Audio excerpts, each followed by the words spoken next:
Pakistani showbiz industry की मारूफ अदाकारा आयजा खान की एक नई डांस वीडियो ने सोशल मीडिया पर धूम मचा दी है। चंद ही घंटों में ये वीडियो वायरल हो गई और हर तरफ आयजा खान के चर्चे हैं। सोशल मीडिया पर ये खबरें भी जेर गर्दिश है कि शायद आयजा खान जल्द ही इंडियन फिल्म इंडस्ट्री में एंट्री लेने वाली हैं। आज की इस वीडियो में आपको दिखाएंगे वही वायरल डांस क्लिप, साथ ही जानेंगे इन खबरों की हकीकत।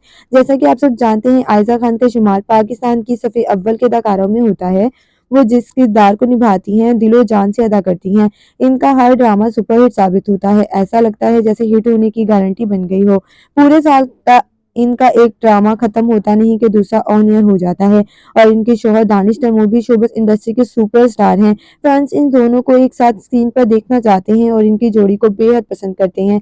मगर मजे की बात यह है कि आयजा खान कहती हैं, मैं आज भी दानिश तैमूर के सामने शर्मा जाती हूँ। इतना वक्त गुजरने के बावजूद वो कहती हैं कि वो दानिश के सामने थोड़ी हेजिटेशन महसूस करती हैं। यही नहीं, दोनों अक्सर सोशल मीडिया पर अपने बच्चों के साथ खूबसूरत लम्हात शेयर करते रहते हैं। और हाल ही में आयजा खान ने अपने इंस्टाग्राम पर एक शानदार डांस वीडियो शेयर की जिसने सबको हैरान कर दिया।